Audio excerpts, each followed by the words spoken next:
Sodium ion batteries may be good for vehicle use, but they may not. There are still some limitations, but for big energy storage systems, battery energy storage solutions, they might already be the exact right thing for the job. There are a few things to consider, and if we're going to talk batteries, we got to talk about them with what I consider the gold standard of battery coverage. Jordan Giesecke from The Limiting Factor, live from wherever he is, presumably in hiding. I'm Brian. Welcome to Futuraza. I found you behind 9 firewalls. You're here back for part 2. We're talking about sodium batteries because, for those who don't know, it was just a few days ago that Jordan made a fantastic video about the realities of sodium ion batteries, covering the technical part. Let's just jump back into it. This is an important chart. We're going to be talking about storage, stationary storage, because volumetric and gravimetric energy density is less critical if you're not moving it. But let's talk first about this because you're covering costs here. We've already kind of dispelled the notion that they're going to be 90% cheaper. That would be wonderful if possible, but I don't see a roadmap that gets us there. Tell me what I'm looking at here. Okay, so the two arrows that I charted there or that I pointed out on the chart are the cost of materials that go into the battery cells. So the green dashed line, that's the cost of materials for lithium ion batteries, and they pretty much, with this paper, they expected the materials cost to be relatively flat, and for sodium ion batteries, the materials cost to get considerably cheaper.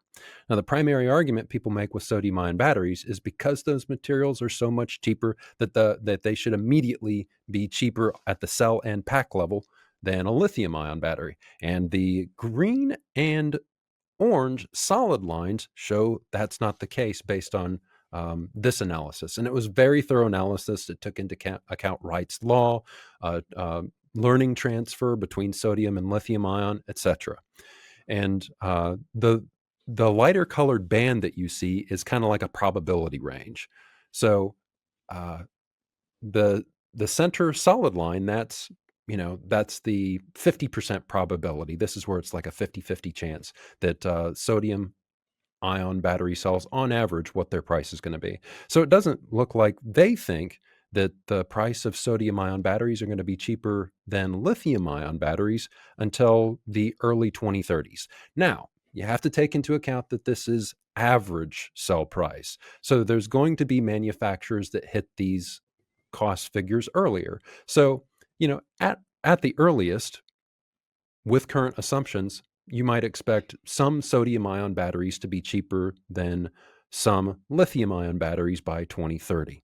And the only thing that would really accelerate that realistically is if there was a bottleneck or some sort of supply crunch for lithium ion batteries that caused their price to go up. So when you hear that solar panels have gotten 90% cheaper and you go out and get an estimate to have them installed on your house, you'll notice that price hasn't gone down 90%.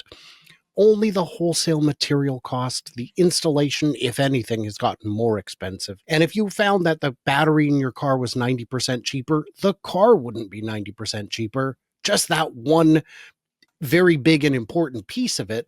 The seats didn't get cheaper. The wheel didn't get cheaper. It's just one part of it. So what I hear you saying is, the elements can get cheaper all you want. You still have to put it in a cell and then a pack. Correct. And those prices can inch down, especially as the equipment is amortized out. I mean, it's the whole reason old chips are still produced. We have the equipment. We'll now sell this chip for $5, even though it used to be hundreds, because the equipment's paid for and it's just running. Is that fair? Yeah, that's fair. And it's as a in the last video that did, one thing we were speaking about is that there's an entire supply chain that has to learn, and it's just a matter of it's not something that happens in a year.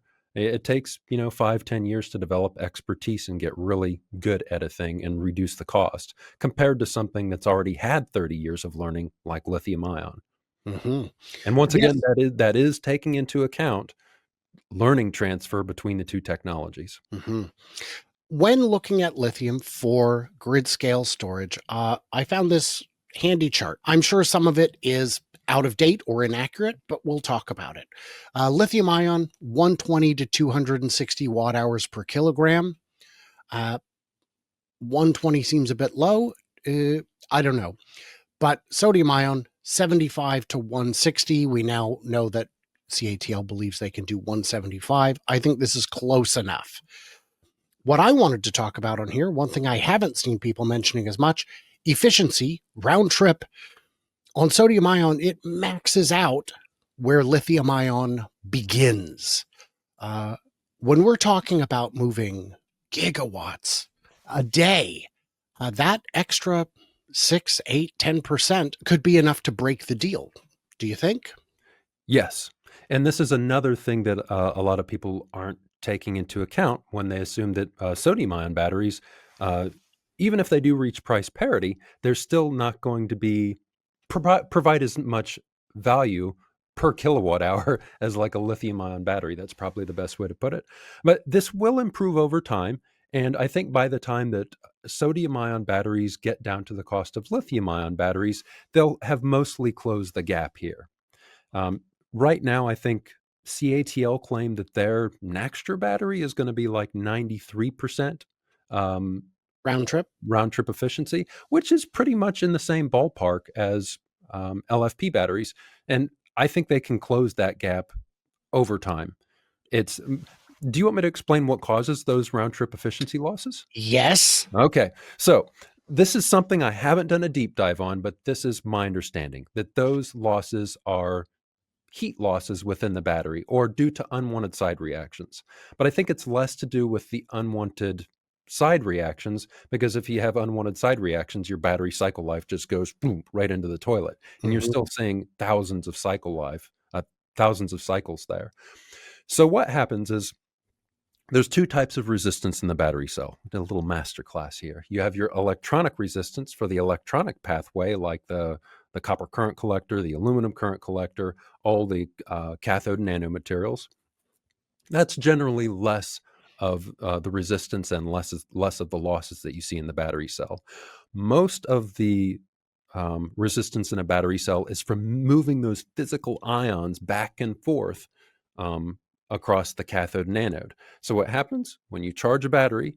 Um, an ion is released in the cathode and has to boop, boop, boop, travel through the cathode crystal structure. And it's encountering resistance as it's trying to work its way through there. And then it hits the electrolyte as soon as it leaves the cathode. And a solvation shell is formed around it. And um, some solvation shells and some electrolytes facilitate that process a lot more easier, a lot better, and it helps move the ion easier across to the anode. And so there's less resistance there too. And then, of course, the whole process has to be inverted when you go into the anode. It has to kind of undress to get into the into the anode, and then it has to work its way through the anode structure. So there's things you can do chemically and structurally with engineering in order to create less resistance through that pathway and make it more efficient. And so there's less losses. And because sodium ion is, you know, you know, Slippery. yeah, it's 10 or 15 years behind lithium ion. It, it's understandable that that process isn't going to be efficient. For example, just using a different technology, we've had DC electric motors for 200 years. It's only been the past 5 or 10 years where they've gotten really efficient because we started focusing on that. But if we can do that with an electric motor, um, some a technology that's 200 years old, you know, we still have a ways to go with sodium ion, but it definitely doable. So what I hear you saying is that the road to solvation is going to have a lot of resistance. I get it. I get Chemists would absolutely love that one. it. uh, now here's an efficiency question I have: is because sodium ion can operate at a wider temperature range, is it possible that it will require less heating and cooling at the site level?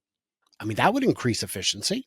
It's possible, but people have said this, and I need to do a deep dive on it. But my view is, it is more stable at wider ranges.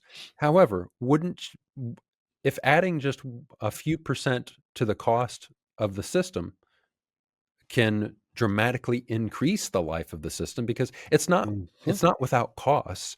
Allowing these batteries to run at 60 Celsius, they're still probably going to degrade at the rate of an LFP battery cell might at 45 Celsius. Mhm. But you know, But don't y- run them, either one of them, that hot. exactly. So Mhm. it's like it's probably worth the cost to build in that cooling system to extend the life by like double because they like to be kept within a narrow range. Mhm. So on this chart, they're showing a bunch of factors. Low risk, more stable. Higher risk requires thermal management. I don't think anyone using a mega pack type size installation would skip the heating and cooling. Um, Abundant, yeah. Lithium and cobalt mining concerns. LFP doesn't use cobalt, so for stationary, that doesn't really apply. Nickel is, it's not effortless to get, but it's pretty close. It's just a little expensive. Um, you and I had talked a while back about. I asked you why are sodium batteries stalling, and you said cost of lithium came down. There wasn't as much incentive to continue aggressively researching it, but the research was still ongoing. Are we seeing that paying off?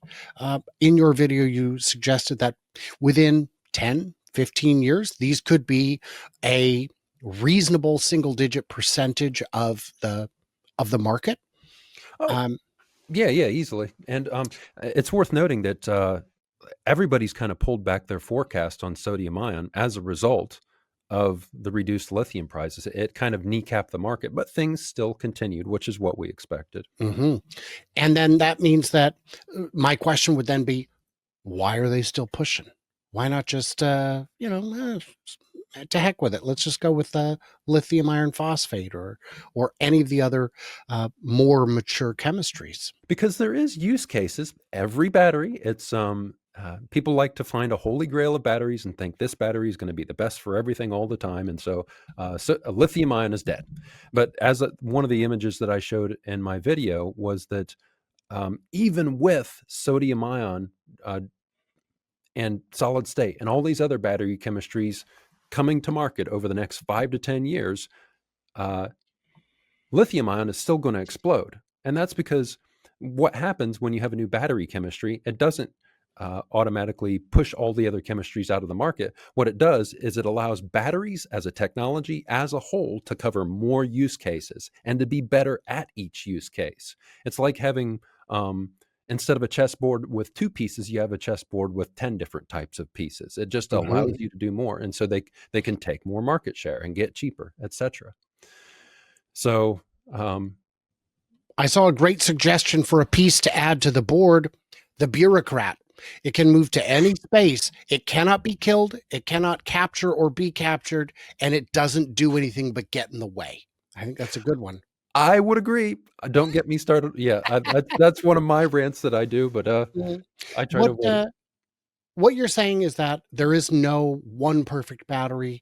There is perfect batteries for use cases. I like to refer to the spider graphs to Yeah. show you that it's important to know what your use case is. If you need extreme high performance, obviously you're going NMC, NCA, and probably even more specific on the chemistry, depending. But if you need just uh, cycle life, for example, you'll go with something else. If you need low cost, when I was at the battery show in 24, I said, "Who makes the best car battery?" And the engineer said, "It's the wrong question." I said, "Okay, let's try it again. Who makes the worst car battery, and why is it Nissan?" And he said, "You're still doing it wrong. It's the wrong question.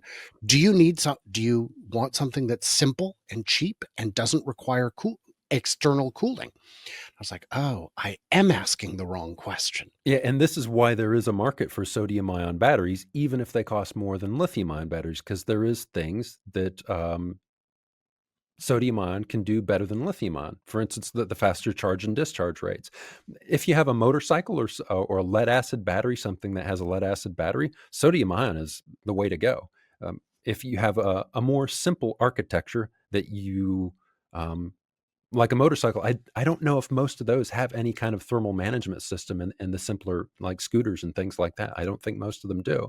So, sodium-ion battery, where you can charge and discharge it more quickly, it's more robust to a variety of temperatures, it's a little bit safer. It's like, "Ooh, I'm actually willing to pay a premium for that over lithium-ion." And then that helps it build scale. You find your fingerhold in the market, and then you just kinda use that to wedge in and expand your market share.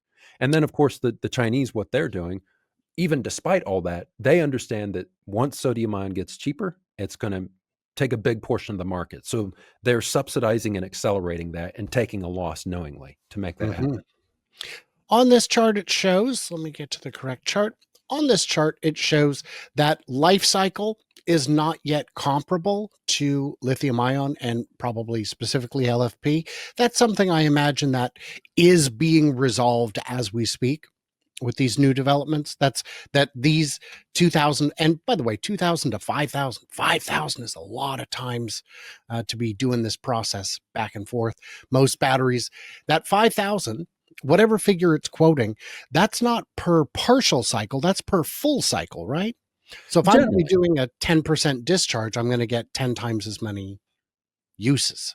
Yeah, and that's another thing with batteries is it all depends on the testing conditions as well. You can do Mhm. 5,000 cycles in, 70 degrees, but at 140 degrees, talking Fahrenheit here, you might have a fraction of that. So whenever you see, and whether it's energy density, whether it's cycle life, all of these can be gamed. So whenever a company gives you figures, you always have to look at, all right, what's the cycling conditions? Most of the time, they don't give them. That's another thing that they do with these press releases is they, um, mhm, Exclude something pretty critical. yeah. Yeah. Yeah. So overall, your conclusion, I suppose we could say, is that these are real. These are coming. These are not as likely to be as cheap as the hype articles say.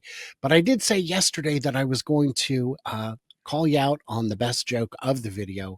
Do you have any guess what that might be? Because it's speculation run amok. What does that mean? Oh, it's a portman do you know what a portmanteau, Uh-huh. Of my course I friend? do. Yes, Of it's, course I do. It's uh, a smoosh. It's when you take 2 words and you smoosh them. Like yeah. if you take lion and tiger and you smoosh them, you get Tylioniger. Okay, Mhm. that one's wrong. That's a little longer, but it's fun. So Yeah. people can probably guess what Mhm. speculation is a portmanteau of speculation Ah. and some type of self-appreciation. Mhm. Appreciation, that's probably what it is. Mhm. And it's, uh, that's what we're seeing in a lot of these hype articles, in a lot of the hype videos. Hype sells really well. And Mhm. it's frustrating because then you and I come back and say, "Well, here's the reality." And people go, "Ugh, boring." Yeah, you have to be the potty pooper. Yeah. So, Yeah. it's no fun, and it doesn't get you clicks. Like, No. the thing that supports my channel is, the individual contributors because they value, like me, and which is why I started the channel, is good quality information that's as balanced as I can possibly make it. I know I have my own blind spots and biases just like everybody else, but I try to remove those and focus on what the facts are. But when you do that, um, a lot of channels that I saw that personal rabbit hole here, but a lot of channels that I saw when I started that were about the same size as mine, they've exploded into millions of viewers. But there's a lot of a lot missing from the analysis, and a lot of times they just kinda brush over the negatives and go for the Mhm. clickbait. So it's like, well, I'd rather be providing quality and useful information, and I appreciate the people that appreciate it. So for the people who support me, thank you. I've seen channels, that will read press releases as if they're real and not add any context, and I think that's a disservice to the technical, minded community, but what do I know? What do I know? I did have someone the other day say, "Wow, I can't believe you're saying something nice about," and I don't remember who it was. Oh, EOS. And I was like, why would I not say so? I mean, I cover, I've probably reviewed 100 cars that are not Tesla, probably 30, 40 brands that are not Tesla. You just wouldn't know because nobody watches those videos. I still publish them. I guess for my own benefit, I tell people, I need you to have a complete balanced diet. You don't have to eat it, but I'm still putting the vegetables on your plate. So, And some people appreciate it, and others just, oh, stick around for the next one. It's a lot more profitable to join an echo chamber and be a cheerleader than it is to be balanced. People say they want balance, but if you look at their market decisions and their choices and what they consume, in all number of different ways, it tells a different story. There's a reason why things get polarized, is because people force the polarization by their Yes. little choices. Yeah. And it's not just the hype. You can also run a hate channel and do quite well. We've seen a number of those that are that are deeply cynical. I've invited them on to talk. They do not want to do that. And I assume it's because what they're doing is eating them alive and they're just trying to hang on. There's too much of that. And I was having a conversation on X where I said that I think FSD is too expensive to result in mass adoption. And someone said, well, it's $100. I mean, just, don't drink Starbucks every day. I said, I don't know anyone who drinks Starbucks every day. When I was at the bank, I mean, maybe the managers would, maybe, some people might, but those aren't the people we're talking about. And we know it's not affordable for a lot of people because most people in the US at least live paycheck to paycheck. Yeah. And it's not this $100, it's all the other $100 that come up in a month that that require people to make difficult decisions. But the bottom line is we don't have to speculate. The take rate's 12%. That tells us a lot. The proof So, is in the pudding. yeah, And that's often the case. People want to ignore the pudding. Um, do not ignore pudding is my advice. Oh, you guys in the comments, what did we miss? What do we misunderstand? Head over to The Limiting Factor. Find out what he's up to. Jordan is a master of this stuff, and I cannot help but get in the weeds every time I watch his videos, and it's fun. It's fun. Everybody else, what did we miss? What did we misunderstand? Leave it. I beg of you. The videos where we try to make you smarter in the comments or where you help me get smarter. I appreciate that, you guys. And everybody else, stay tuned, stay juicy, and I cannot wait to hear from you, clever robots, perhaps next week in Austin for the shareholder meeting or the following week in Tampa for the Cyberfest and Furious.